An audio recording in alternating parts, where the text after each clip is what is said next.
Buenas noches, Luna. ¿Qué tal? ¿Cómo estás, Cristina? Muy bien. Oye, un placer estar contigo hablando sobre sexualidad en esta charla de la térmica por Facebook Live. Les recuerdo que pueden entrar a hacer sus preguntas a través de Facebook. Yo se las traspasaré a Luna Miguel. Luna Miguel, que es poeta, que es periodista, que es traductora, que es muy joven, pero ha hecho ya un montón de cosas. Ha escrito, no sé si 11 libros y poesía, novela, ensayo. Y además ahora estás haciendo algo de teatro. Así es, estoy a puntísimo de estrenar un monólogo aquí en Madrid. Por eso me tenéis pasando frío y con el gorrito en esta charla, que queda un poco raro hablar de sexo con un gorro, pero bueno, es lo que hay. Bueno, para alguien puede ser sexy. Claro, claro, claro, no lo descartemos. ¿Y de qué va el monólogo? Pues mira, se llama Ternura y Derrota y es bueno, es una especie de, no es exactamente un monólogo, es un recital, un recital dramatizado que he preparado tras la lectura de Numancia de Miguel Cervantes y bueno, es una lectura muy, muy, muy, muy libre, donde reflexiono precisamente sobre el cerco, sobre la derrota y sobre el placer a veces de sentirse cercada y derrotada, ¿no? Al final es una especie de obra sobre el BDSM, o sea que tiene que ver un poco con lo que vamos a hablar hoy, a través de la lectura de Cervantes. O sea que, bueno, polémico puede ser. ¿Y tú eres la que interpretas también? Sí, sí, sí, yo dirijo, interpreto y escribo la obra, o sea que Wow. una especie de Marc Jacobs por Marc Jacobs, ¿no? El meme, pues esa soy yo.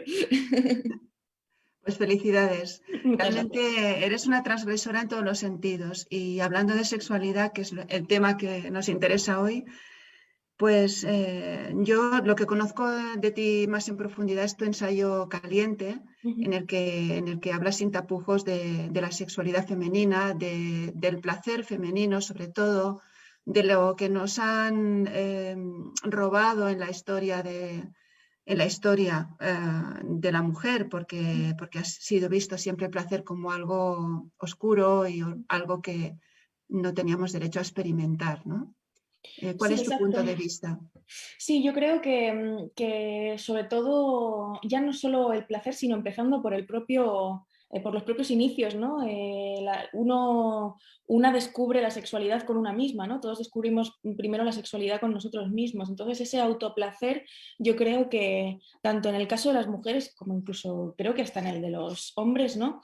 Siempre ha estado mal visto, entre otras cosas porque yo creo que todo aquello que se hace a escondidas o que se hace en soledad o que se hace en solitario o que se hace cuando los demás no nos están viendo siempre despierta sospechas, ¿no? ¿Qué será? ¿Cómo puede ser que haya gente disfrutando de sí misma? ¿Cómo puede ser que haya gente disfrutando consigo misma? Queremos meternos, ¿no? En vuestras camas, queremos meternos en vuestra mente. Y yo creo que en parte por eso, porque el placer es algo que se disfruta siempre en una cierta clandestinidad, eh, y lejos de la mirada de los demás, ¿no? Sino que se hace solos o en pareja o en pequeños grupos, pues por eso yo creo que despierta tanto odio, ¿no? Porque creo que no nos gusta o a mucha gente no le gusta saber que otros en su soledad son libres y hacen lo que quieren y hacen lo que desean. Has dicho odio. Sí, sí, sí, he dicho odio porque creo que realmente somos una sociedad a la que le espanta mucho la felicidad de los otros. Ver felices a los demás muchas veces pues nos genera envidia, nos genera celos, nos genera, como digo, odio, ¿no? Y eso es algo que vemos constantemente, ¿no? No deseamos nos cuesta asumir que los otros pueden ser más felices que nosotros o que pueden tener más placer que nosotros. Hoy es 25N, Día contra las Violencias Machistas. De hecho, aquí yo estoy cerca de la Plaza de Lavapiés y estoy escuchando los gritos de las mujeres en la manifestación ahora mismo. Lo mismo alguno se cuela en algún momento. Eh, y, y hay una cita que me gusta mucho de Luciana Pecker, una periodista argentina, que además cito en Caliente, ¿no? Que dice algo así como que la revolución, para acabar con la violencia, la revolución debe ser desde el placer y desde el deseo también, ¿no? porque precisamente acabar con las violencias machistas no es algo puritano, sino que es algo que hacemos precisamente para luchar por nuestro deseo, por ser quienes queremos ser y para que no nos y para que se deje de odiar nuestra felicidad, nuestro placer, nuestra libertad. Ujú. Creo, Luna, que tanto tú como yo nos unimos a estas manifestaciones del 25N, a esa reivindicación del placer femenino y contra la violencia masculina sobre la mujer, desde luego. Y has hablado de masturbación Uh-huh. y has hablado de puritanismo, ¿no? Uh-huh. Porque la masturbación se ha visto siempre como algo también sucio, pero no solamente la masturbación de la mujer, también la masturbación del hombre. Uh-huh. Parece que esto Sí. está cambiando. Sí, es que solo hay que ver las representaciones que hay de la masturbación en el cine o en las series, ¿no? Durante la promoción de Caliente, que duró unos cuantos meses, que fue cuando nos conocimos tú y yo,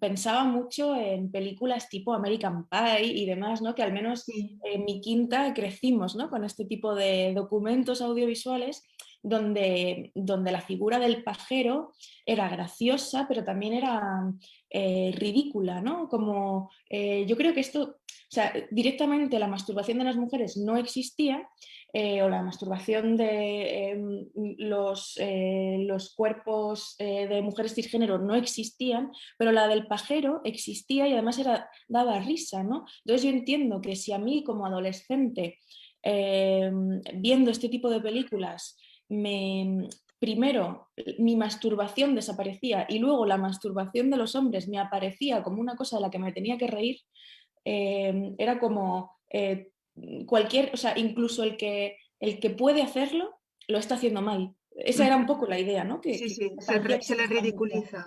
Exacto, ¿no? Es como el jiji jojo, es como el ridículo, los pajeros dais asco, el que se toca es que está cediendo a unos impulsos terroríficos, ¿no? Y entonces, claro, era horrible aquello, ¿no? Y luego, por otro lado, pues eso, ¿no? La masturbación femenina ni siquiera estaba representada. Entonces, era algo así como o no existe o es lamentable o es repugnante, ¿no? Entonces, una misma, ¿qué va a hacer al final sino sentirse repugnante si al final acaba cediendo, ¿no? Esos impulsos tan sanos y tan inofensivos como es acariciarse o darse placer a una misma. Ujú. De todas formas, yendo más allá, hay otras formas de meternos en un bote pequeñito, aparte de este, que es cuando nos dicen qué es lo que es bonito, lo que es feo, Claro. cuando eres guapa, cuando no lo eres, si te tienes que depilar o no te tienes que depilar, por ejemplo. Exacto. Esas imposiciones o autoimposiciones también coartan la potencialidad de nuestro placer. Sí, no, totalmente, ¿no? Si una se siente fea, ¿no? ¿Cómo va a ser capaz de sentir placer o incluso de interactuar con otras personas, ¿no? Y de pensar incluso que otras personas pueden sentir placer con una, ¿no? Eh, Se nos enseña muy poca, cuando nos dan clases de salud sexual y demás, ¿no? Se nos enseña muy pocas veces también a apreciarnos a nosotros mismos y a confiar en nosotros mismos y a, y a- y a confiar en nuestros cuerpos, sean de la manera que sean. Nosotras, al fin y al cabo, aquí donde nos vemos, somos muy normativas, ¿no? Es decir, al fin y al cabo también nosotras partimos, ¿no? de una base muy distinta a la de otras personas que a lo mejor ni siquiera pueden verse cercanas a lo que se supone que es la norma, ¿no? Y a lo que se supone que es la belleza establecida, ¿no? Pero sí, toda esa desconfianza, que es muy psicológica también, toda esa desconfianza acaba proyectándose, ¿no? en nuestro placer, sí o sí. Pero incluso para nosotras, y Sí, sí, sobre sí, todo no, para mí que soy mucho mayor que tú, claro, cosas como la depilación, sí. algo que parece que tiene que ser normal que las Claro, mujeres nos depilemos. ¿Por qué?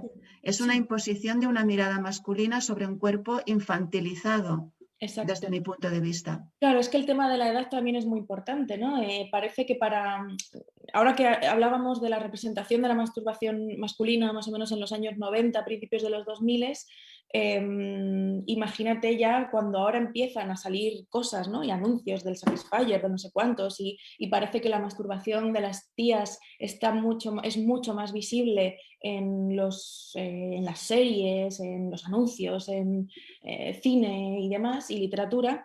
Siempre yo siempre veo las mujeres que se masturban en la televisión son mujeres de entre 15 y 25 años. Después, el placer del resto de personas está absolutamente borrado o nuevamente es risible. Vemos programas de estos de citas, ¿no? First dates y demás, y cada vez que aparece una mujer mayor de 40 años o incluso de 30 y pico años, ya la estamos viendo como una señora que, bueno, que algo le debe faltar para que necesite una cita, ¿no?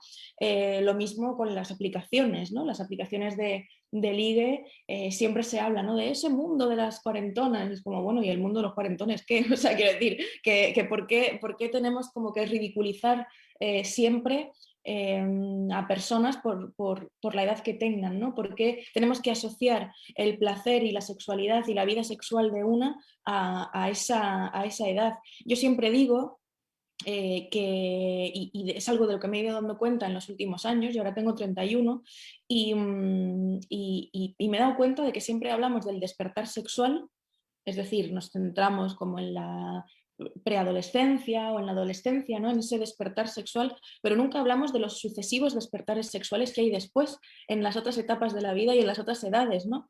Yo estoy convencida de que a mis 29, 30 años empecé a descubrir cosas y a hacer cosas que pensaba que no podía hacer y de repente se ha convertido como no sé si en mi segundo, tercero, cuarto despertar sexual, pero también asociamos como ese despertar a una edad muy temprana y nos lo restringimos en el resto de las edades, ¿no? Cuando pasan cosas, incluso, pues, yo qué sé, el embarazo, ¿no? Yo durante el embarazo mi sexualidad era un torrente rarísimo, muy distinto al que es ahora y muy distinto al que era antes, y la crianza, los primeros años, o sea, los primeros meses, la lactancia, etcétera, todo eso también es parte de mi sexualidad y eso tampoco está mostrado, ¿no?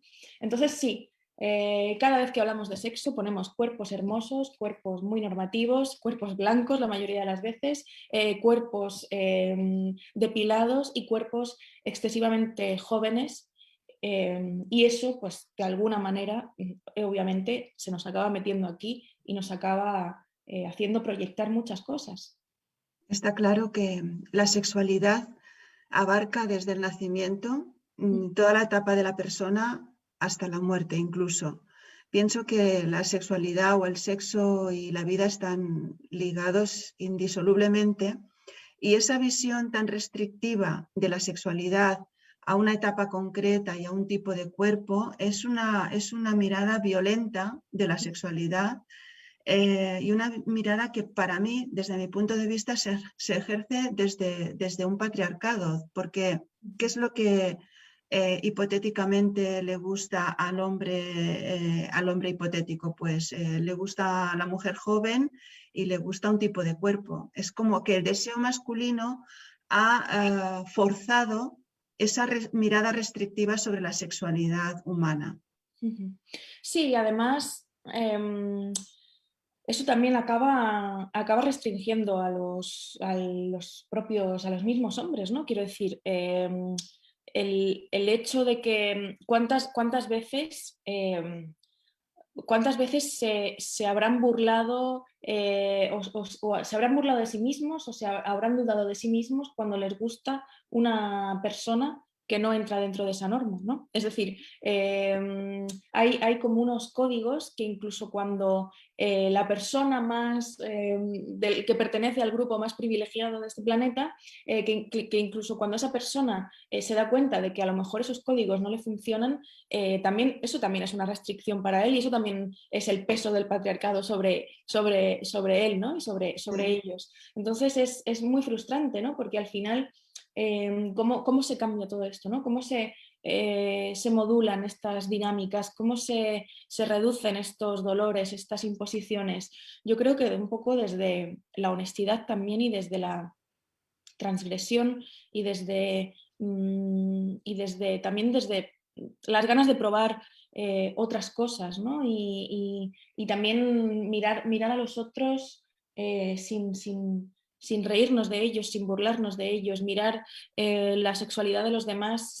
El sexo en general es algo que nos produce esa risita floja, ¿no? Esa cosa de si alguien habla de sexo, parece que uno tiene que reírse, ¿no? Entonces, yo creo que en cuanto le quitemos esa cosa vergonzosa, esa cosa que nos hace sacar la risilla floja y que nos hace burlarnos de la sexualidad de los demás, lo mismo también podremos aprender mucho sobre nuestra propia sexualidad.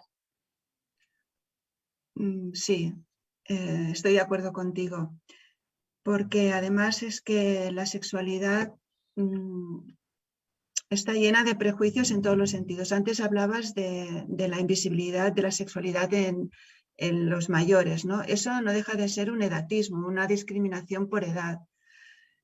Yo creo que cada vez más estamos más capacitadas para transgredir todo eso y reivindicarlo.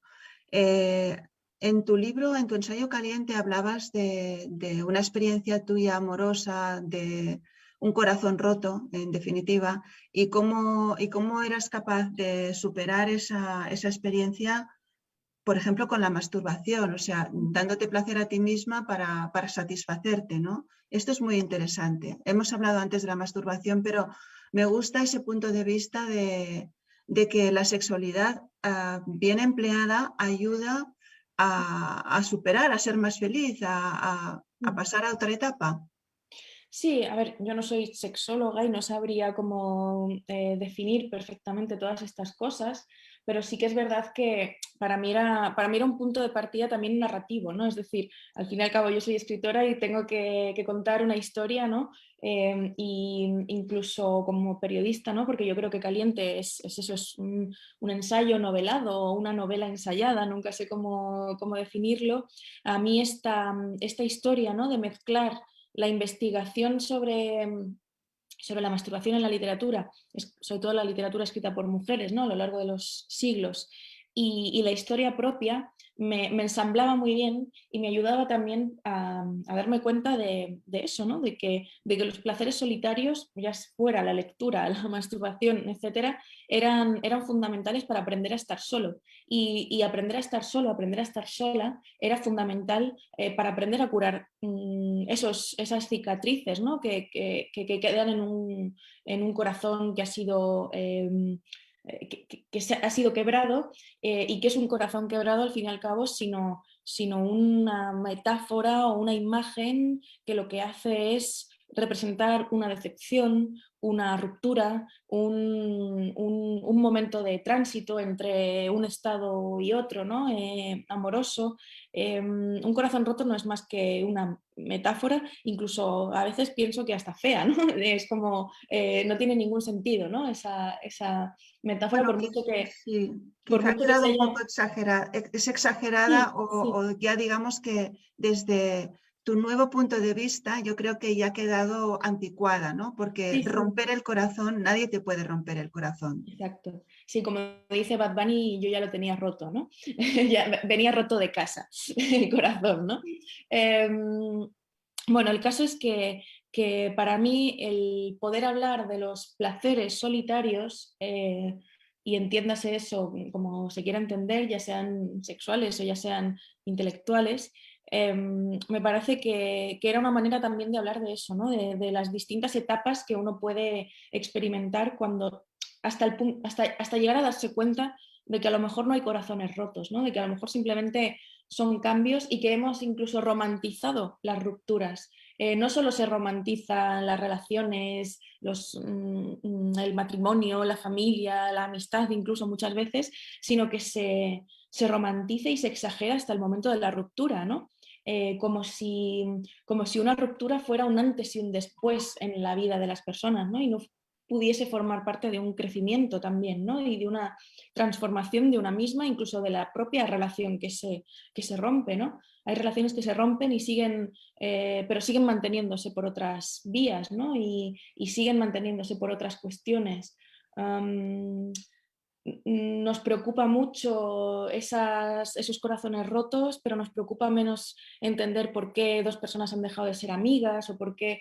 Entonces, yo creo que sí, que me interesaba que el tema de la masturbación estuviese asociado a ese corazón roto en parte por eso, ¿no? Porque parece que la vida cambia en un instante, pero la vida no cambia en un instante. Lo que nos lleva, a lo que nos lleva este tipo de experiencias es a reflexionar, a tener el tiempo y la manera, ¿no?, de reflexionar más sobre cómo queremos vivir estas historias, ¿no? Y al fin y al cabo lo que yo quiero es seguir sintiendo placer, seguir sintiendo alegría y no desmoronarme por un contratiempo. Me gusta mucho tu punto de vista y creo que forma parte del empoderamiento femenino actual nuestro, en el sentido de que no podemos depender de no podemos desmoronarnos porque alguien nos ha dejado o porque se ha acabado una historia, porque al fin y al cabo, como tú dices, pues es una relación que se transforma en otra cosa y es un motivo, un momento para aprender una misma y reivindicarnos individualmente. O sea, poder estar bien sin nadie al lado, si no se presenta esa persona en ese momento, no pasa nada, ¿no? Pero hay otra cosa que a veces nos impide llegar a esa alegría placentera, que es la vergüenza, que nos impregna muy a menudo una especie de vergüenza cuando hablamos de sexualidad todavía, ¿no? Sí. Háblame de la vergüenza. Sí, yo es que siempre he sido muy tímida, entonces siempre he tenido la vergüenza muy asociada a todo en mi vida. Yo creo que en parte un poco por lo que decíamos antes, porque parece que todo lo que hacemos en privado tenga que quedarse en privado y no pueda ser expresado, pero al mismo tiempo el hecho de ser escritora me ha llevado también a darme cuenta de que muchas veces lo privado es una fuente de temas y de temas de conversación, de reflexión y de investigación inagotables, ¿no? Entonces, una de las cosas que quería con Caliente también era poder narrar todas esas cosas que de otra manera me hubiese dado vergüenza contar, ¿no? Y de esto han reflexionado muchas escritoras, ¿no? Yo cito a Chris Kraus en un momento, ¿no?, en el que ella dice esto de que casi le han obligado a sentir vergüenza por contar sus vergüenzas, ¿no? Una se atreve, ¿no? Una se atreve a contar algo inédito, algo que antes no ha visto nadie, y entonces de repente eso parece que tiene que darte vergüenza, ¿no? Narrar lo inédito, cuando la literatura también busca constantemente contar nuevas historias o recontarlas pero de otra manera, ¿no?, las viejas historias. Entonces es curioso cómo la mirada masculina sobre la literatura, cómo la mirada del crítico, del escritor macho, del académico macho, nos ha hecho desprestigiar a personas, a escritoras, mujeres normalmente, que han sacado, que han puesto temas nuevos sobre la mesa, cuando eso es un logro artístico, sacar un tema que ha estado oculto, ¿no? Sin embargo, si un hombre habla de algo que ha estado oculto, es como, oh Dios mío, que se ha inventado una nueva corriente, ¿no?, esta persona, ¿no?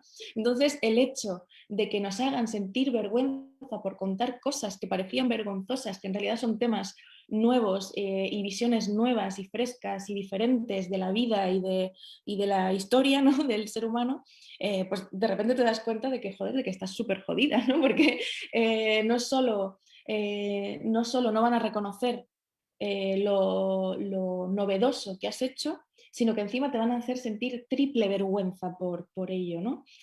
Por suerte, yo creo que eso va cambiando y el hecho de hacer genealogías, de citarnos las unas a las otras, de leernos y de reivindicarnos, incluso en espacios como este, hace que todas esas cosas sean más visibles y que nos cambie un poco el chip, ¿no?, a la hora de leer y de criticar el trabajo de los demás. Por suerte tenemos eso que se llama sororidad, ¿no? Esa unión entre las mujeres en la que podemos reivindicarnos a nosotras mismas en conjunto. Eso es algo muy satisfactorio y muy bueno que tenemos que aprovechar siempre, el estar unidas para reivindicar lo que nos merecemos. Hablábamos del placer y de la alegría que puede traernos el placer, pero me imagino que hay unos límites, o sí, hay unos límites, ¿no? Que son los límites, supongo, del consentimiento del otro y de las consecuencias a veces de nuestro deseo sobre el otro. Sí, tú has dicho la palabra sororidad, otra que rima y que a mí me preocupa en todo este tema del consentimiento es la generosidad también. Ser generosos, ser consecuentes, escuchar los deseos de la otra persona y que la otra persona, por supuesto, sea generosa y consecuente y escuche nuestros deseos. Yo creo que llegar a los límites nos ayuda a definir cuáles son los límites, pero también llegar a los límites tenemos que ser como muy, eso, ¿no? Muy generosos y muy consecuentes para saber cuándo la otra persona no está a gusto con lo que estamos viviendo, experimentando. Eh, hay un libro de Catherine Angel que se llama El buen sexo mañana y es un análisis, está en Alfa Decay publicado, y es un análisis que me gustó mucho y que me hubiese gustado mucho leer antes de escribir Caliente, solo que creo que salió publicado bastante tiempo después, al menos la versión, la traducción. Y es un libro que me interesa mucho por eso, ¿no? Porque no solo habla del consentimiento, sino también de todos los claroscuros de ese consentimiento, ¿no?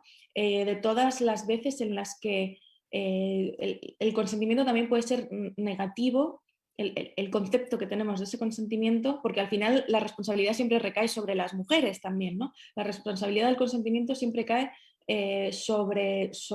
muchas veces sobre la persona que está en una posición a veces más débil y eso acaba siendo injusto, ¿no? Porque eres tú la que tiene que decir expresamente no, no y no, sin haber tenido la posibilidad de tener enfrente a alguien con la suficiente generosidad como para ver que a lo mejor con un primer no bastaba o con una primera con un primer gesto bastaba, ¿no? Que no hacía falta llegar a expresar el consentimiento, el sí o el no, porque no sabemos leer el cuerpo de los demás, no nos han enseñado, no les han enseñado muchas veces a leer nuestras ganas, nuestra predisposición, a saber si estamos diciendo sí porque estamos sintiéndonos forzadas o a saber si estamos diciendo no porque estamos jugando, que también puede ocurrir. Entonces el consentimiento es muy complicado y me interesa mucho este libro porque explora todos esos matices y creo que ahora que se habla de esta ley, ¿no? Del solo sí es muy interesante también leer este tipo de opiniones. Yo me fío mucho también de una filósofa que trabaja en la Universidad de Barcelona, Alicia Valdés, que tenemos la suerte además de que es una gran amiga, y con ella hablamos mucho de este tema y en Caliente de lo que hablo yo es precisamente de estos claroscuros.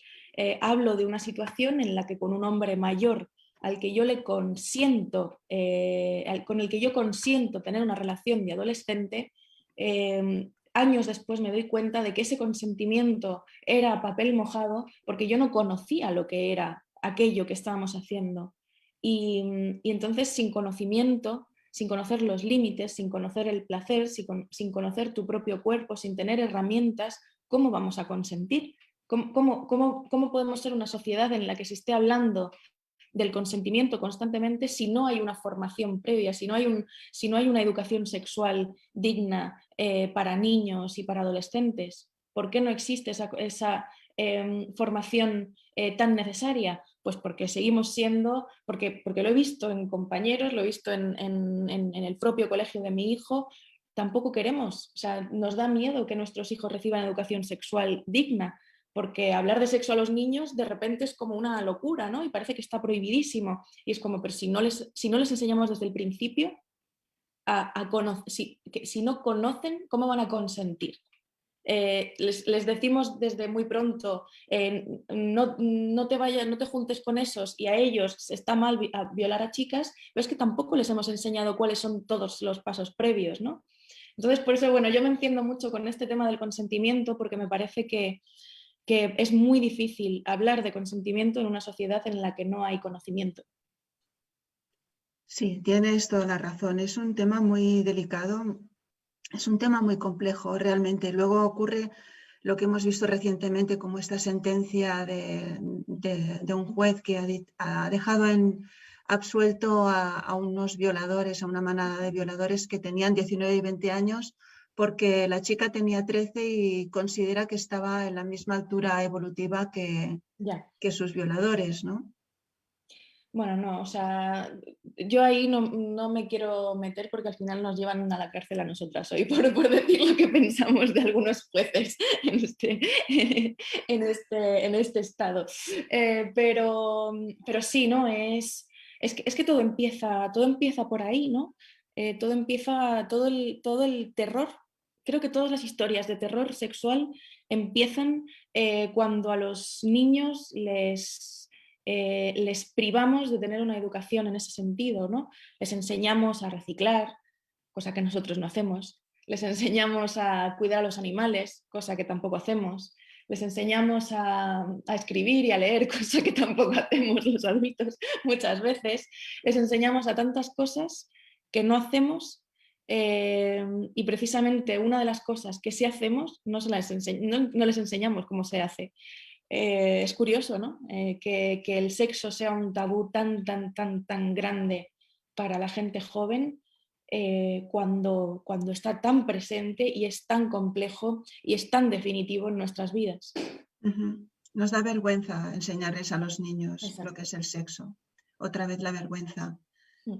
Y realmente sí, falta mucha formación en este sentido, mucho autoconocimiento de los adultos Ujú. y poder educar en las escuelas, aunque siempre se les carga a las escuelas con mucho trabajo, pero es Claro. que creo que esto es básico, es como es la esencia de la persona, poder tener una sexualidad bien gestionada. Mm. Sí, además es que fíjate, o sea, yo no sé, ahora no lo sé porque hace ya muchos años que no voy al colegio ni al instituto, em, pero, ay, por Dios, pero yo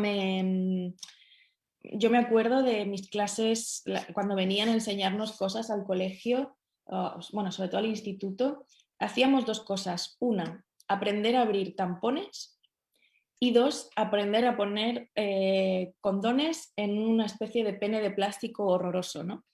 Esa era la educación sexual, al menos en principios de los 2000, yo qué sé, un 2003, que es cuando yo tenía 12 años.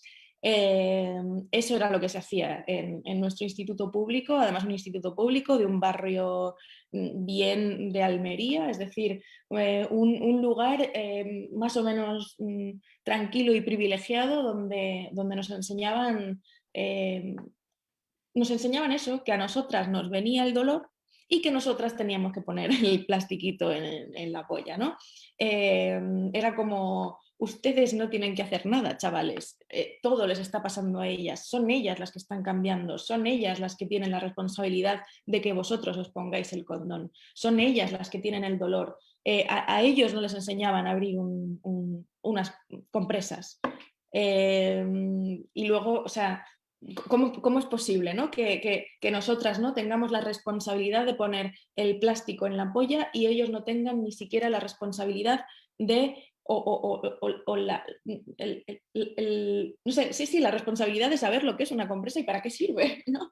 Y en qué contexto debe usarse, ¿no? Bueno, es tremendo, ¿no? Cómo se nos ha enseñado, al menos a mi generación. Ya digo que no sé cómo será ahora, mi hijo es muy pequeñito todavía, aunque bueno, sería interesante, ¿no? Porque él ya empieza a preguntar, ¿no? Ya empieza a preguntar que por qué no tengo pito, empieza a preguntar que si ve que estoy sangrando, que qué es eso, ¿no? ¿Qué es esa sangre? ¿De dónde viene? Si estoy enferma, ¿qué está pasando? Empieza a preguntar también por qué hace si le gusta a una niña o qué hace si le gusta a un niño. o cuando le he llevado a alguna manifestación, ¿no? En la manifestación aquella que hubo por Samuel, que es el chico homosexual que mataron a principio del verano, si no me equivoco, fuimos a esa manifestación, entonces él preguntaba, ¿no? que por qué habían matado a un chico, por qué le gustaban otros chicos, ¿no? Entonces de repente todas estas cosas, joder, son cosas que ya están en su cabeza, que ya quiere preguntar por ellas. Y, yo no tengo, yo a lo mejor porque he sido curiosa en ese sentido, pero no sabría a dónde redirigir tampoco muchas de esas preguntas, ¿no? Me gustaría tener más información y me gustaría también, incluso yo que voy recurrentemente a las librerías y a las bibliotecas, me gustaría tener también más información sobre qué tipo de libros y qué tipo de vídeos, qué tipo de películas podría ponerle yo a mi hijo, documentales, donde él pueda ver bien respondidas sus preguntas, ¿no? Porque, ¿qué le dices cuando él te comenta que le gusta un niño o le gusta una niña? Bueno, que bien, que adelante, no sé, que sí, claro, es que depende, ¿no? Un día, básicamente un día me vino y me dijo que se había casado con una chica. Y yo le dije, bueno, mira, pues felicidades, ¿no? Y digo, ¿y os tratáis bien? Tal, sí, sí, es mi amiga, ya está, pues ya está. Realmente para él casarse es casarse con una amiga, eso a mí también me encantaría, casarme con mis amigas, ¿no? Realmente son las personas con las que más hablo y con las que más intimo y con las que más tiempo paso. Entonces, eso de poder demostrar el amor con un buen amigo, eso también es muy, muy positivo, ¿no? Pero sí, no, siempre es como, ¿cómo explico yo esto, ¿no? ¿Cómo explico yo esto? Y entonces una tiende a pensar en cómo no te han explicado tantas cosas y en cómo tengo la suerte y la gran fortuna de considerarme autodidacta en muchas cosas y de tener curiosidad y de tener un impulso curioso para querer explicar y para querer contar, ¿no? Y, y en eso me baso, ¿no? Si hay algo en lo que dudo, pues intento leer al respecto, charlar sobre ello con la gente cercana y escribir sobre ello, ¿no? Para mí escribir caliente, por ejemplo, fue uno de los motores también que me ayudó a entender muchos de los temas complicados que creo que se trabajan ahí. Ujú. Les recuerdo que pueden escribir sus preguntas en Facebook Live, yo se las transmitiré a Luna. Y Luna, acabas de mencionar otra vez la escritura. Realmente la escritura, en tu caso, es una forma de mostrarse ante el mundo, es una forma de desnudarse y de mostrarse vulnerable. Y de hecho, en la vulnerabilidad hay un aspecto muy profundo que nos une a todos, ¿no? Y de hecho, en alguna parte creo que dices que solo se puede amar verdaderamente desde la vulnerabilidad. Sí, yo creo que además es una palabra, voy a buscar porque lo tengo por aquí cerca seguramente, un artículo muy interesante que salió recientemente sobre la reivindicación de la vulnerabilidad. Sí, en el Salto Diario apareció un artículo bueno, se está cargando, La potencia política de la vulnerabilidad de Silvia L. Gil, sobre cómo en los últimos tiempos se ha intensificado el uso, ¿no? de esta palabra, el uso político de esta palabra, de la misma manera que se empezó a hablar de los cuidados y de otras cosas que siempre se han asociado, ¿no? a lo femenino y a la responsabilidad de lo femenino, ¿no?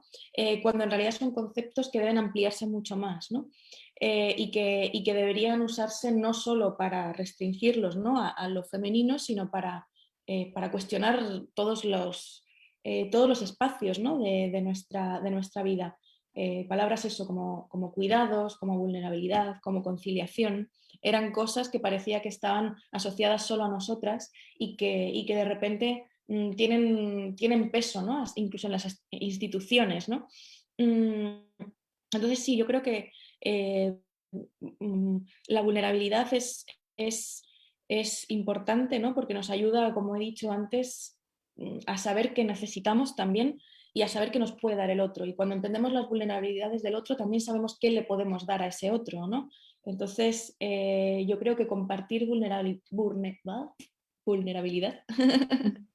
Lo he dicho tantas veces que ya, o sea, mi boca ya no lo puede decir más hoy. No me vuelvas a preguntar esa palabra porque ya se me ha acabado el cupo de veces que puedo decirla, ¿no?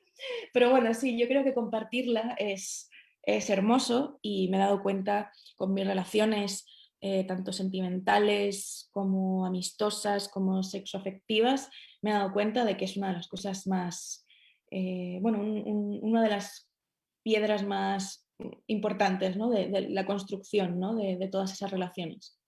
Ujú. Bueno, pues desde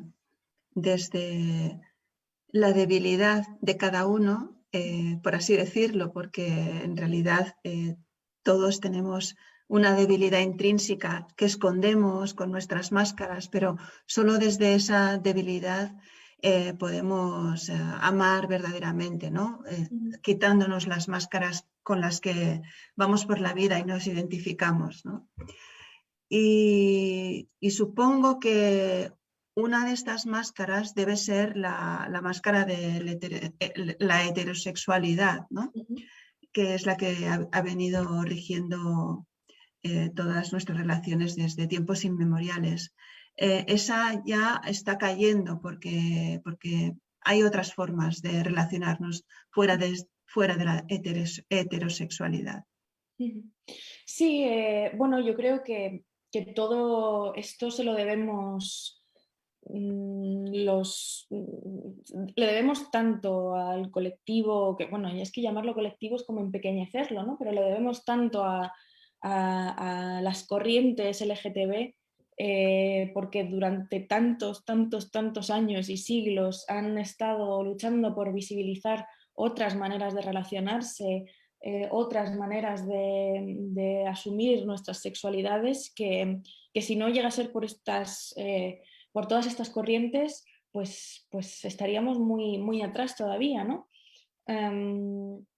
Sobre la heterosexualidad impuesta, hay un libro que se llama El pensamiento heterosexual de Monique Wittig, que es un ensayo sensacional sobre estas cuestiones, ¿no?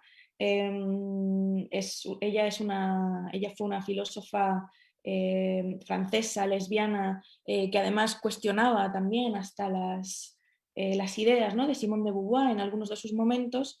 Y, y luego sobre este libro, sobre esta idea del pensamiento heterosexual, es sobre la base que Brigitte Vasallo construyó su pensamiento monógamo, terror Terror, poliamoroso, ¿no? terror Eh, poliamoroso, sí. Claro, ¿no?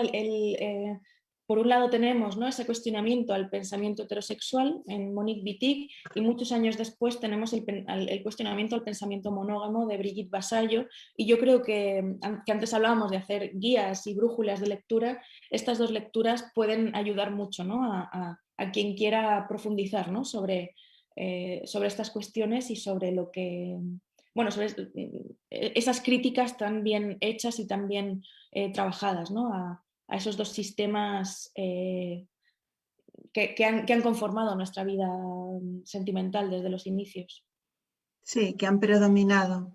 Y ahora vemos que realmente sí, predominaban sin que estuvieran asentados en lo que es verdadero, porque lo que es verdadero es múltiple y plural. Y como tú dices en tu ensayo, en el que te basas en muchas escritoras, también pues se puede amar de una forma plural. Sí, a mí esto es un concepto bueno, que trabajó también mucho mi expareja, ¿no? En La nueva masculinidad de siempre, ¿no? El tema del amor plural. Yo no sé cómo, luego tengo otras amigas, ¿no? Como Marna Miller, que ella habla de las no monogamias. Luego está Gabriela Wiener, ¿no? Que habla directamente del poliamor. Yo todavía no sé cómo definir cuál es el concepto que más me interesa, ¿no? Porque yo creo que, de hecho, siempre digo que la propia palabra amor ya habla de todas esas otras formas de amar, ¿no? Es decir, amor es la palabra que lo incluye todo, ¿no? Entonces, a veces incluso se me hace confuso y pesado tener que ponerle apellidos, ¿no? Que si plural, que si poli, que si tener que hablar de tantas cosas y ponerle tantos accesorios a una palabra que ya por sí sola ya debería representar lo que sentimos, lo que sintamos y lo que queramos cada uno de nosotros, a veces es jodido, ¿no? Entonces sí, yo quise escribir sobre este tema en caliente, aunque no es el tema principal, porque es gracias a estos libros sobre el poliamor y a estas pensadoras que han rondado, ¿no?, todo el tema del poliamor, que yo me di cuenta, ¿no?, de que tal vez todas las ideas que yo tenía sobre lo que significa estar en pareja, sobre lo que significa ser una familia, sobre lo que significa tener un grupo de amigos, incluso sobre lo que significa acostarse con otras personas, estaba construido sobre unos cimientos un poco confusos, ¿no? Y un poco no ya pasados, sino en todo caso que no se ajustaban a la realidad que estaba viviendo, y por suerte, pues eso, ¿no? Había mucha bibliografía a la que yo podía acceder, ¿no? Quien llegara a esto lo cuenta siempre Amanda Miller en sus vídeos, ¿no? Ella hace 10, 15 años, cuando empezó a pensar en el poliamor y a tener relaciones abiertas, etcétera, para ella era imposible acceder a bibliografía, ¿no? No existía todos los, no sé, editoriales como Con Tinta Me Tienes o Melusina, que han publicado manuales, novelas, obras de teatro, poemarios y ensayos sobre este tema, y a los que ahora podemos acceder con mucha más facilidad. Pero Luna, para vivir así el amor o la sexualidad en libertad, es necesario romper muchas barreras, y realmente la mayoría no estamos preparados porque, creo yo, o sea, cuesta mucho, y tú y otras mujeres como tú estáis pues rompiendo muchos moldes en este sentido, pero lo que cuesta es sentirse bien explorando estas nuevas posibilidades, porque es tanta la incidencia que tenemos de lo que nos han enseñado, que explorar eso y sentirse mal es lo normal. Y Sí. a medida que vas explorando y van cayendo las barreras, puede ser que puedas vivir una vida desde este punto de vista libre, pero la mayoría de las personas lo que están buscando es vivir una vida con una pareja heterosexual, tener una familia con hijos, etcétera. Esto es el patrón que todavía predomina. Salir de ese patrón es un esfuerzo que los que tienen más coraje están dispuestos a hacer y a explorar. Bueno, es que tampoco creo que sea nocivo, ¿no?, desear una familia heterosexual normativa, ¿no? No creo que allí tampoco haya un problema. O sea, el problema es que no se nos enseñe o que no tengamos herramientas para conocer todo el abanico de posibilidades que existen, ¿no? El problema es cuando estamos haciendo eso y nos damos cuenta de que no nos gusta ese modo de vida, pero al mismo tiempo nos damos cuenta de que no tenemos las herramientas para salir de esa vida, ¿no?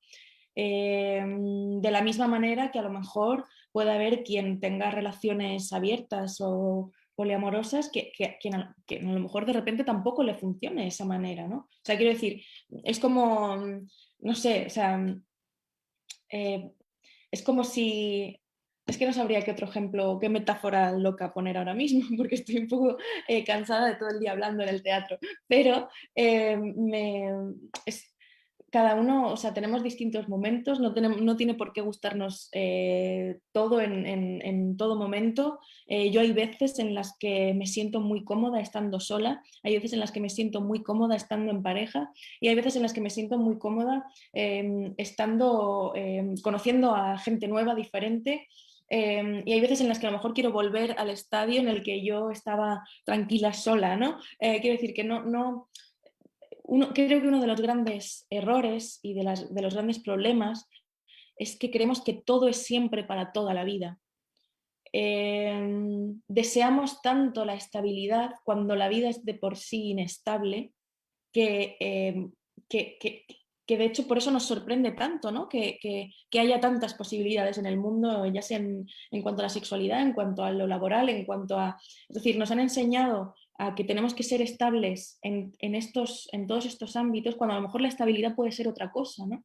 Yo, ahora que mi vida sexual es más inestable que en cualquier otro momento de mi vida, porque antes tenía una pareja heterosexual y estaba casada y estuve 12 años con la misma persona, ahora que es más inestable mi vida sentimental o sexual, me siento más estable que nunca porque también he trabajado los vínculos de la amistad amistosos muy fuertes, he trabajado también incluso qué tipo de vínculo quiero tener con mi familia de sangre, he trabajado también qué tipo de vínculo quiero tener con la que ya no es mi pareja, entonces de repente me siento estable yo conmigo misma y la estabilidad que tengo yo conmigo misma la puedo aplicar al resto de mis relaciones. Incluso si hay cierta inestabilidad y si no hay una proyección de futuro, sino una voluntad de a ver qué pasa, ¿no? Entiendo que no todo el mundo pueda querer ese tipo de aventura, pero es que para mí ni siquiera es una aventura, ¿no? Insisto, para mí lo más estable que tengo yo en mi vida es mi trabajo. Y a partir de ahí, cada uno también establece, ¿no?, qué tipo de estabilidades quiere y qué tipo de seguridades quiere en su vida. A mí la seguridad o la estabilidad que me daba la pareja heterosexual me hizo más daño que este estado en el que me encuentro ahora, donde no me siento ahogada. Ujú. Estaba mirando si había alguna pregunta. No. Luna, lo que acabas de decir para mí resume todo el sentido de esta charla.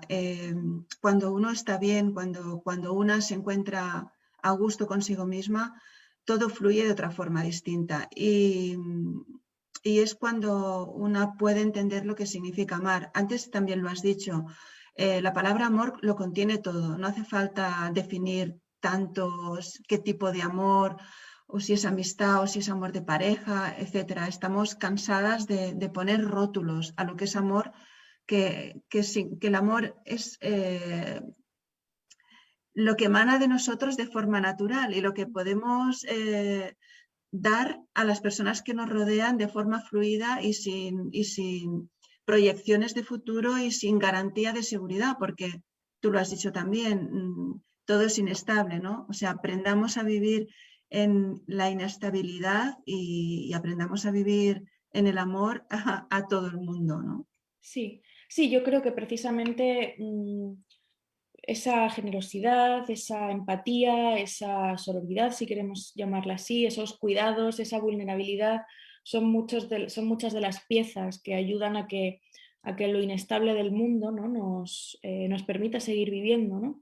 Y yo es en lo que más pienso también, ¿no? En estar bien con la gente que me rodea y estar bien yo misma y así cualquier cosa que se presente, ¿no?, cualquier problema que se presente, cualquier cosa inesperada que se presente, ya sea que dos personas dejen de amarse, ya sea que dos personas quieran hacer cosas distintas, o ya sea que la vida cambie porque sí, por cuestiones laborales, por fallecimientos de personas cercanas, porque llegan nuevas vidas a nuestro mundo, ¿no? Pues que cuando todos esos cambios bruscos ocurran, por lo menos, bueno, podamos trabajarlo desde la calma y desde la entereza, ¿no? Porque en general nada es fácil, ¿no? Y yo creo que pensar y reflexionar sobre nuestros afectos nos ayuda a que todo sea un pelín más fácil. Pues gracias, Luna, por estas palabras, por tus reflexiones, por tu trabajo. Como Gracias. mujer, pues es una suerte que podamos compartir contigo todas tus reflexiones. Hasta la Muchísimas gracias, de próxima. verdad. Gracias.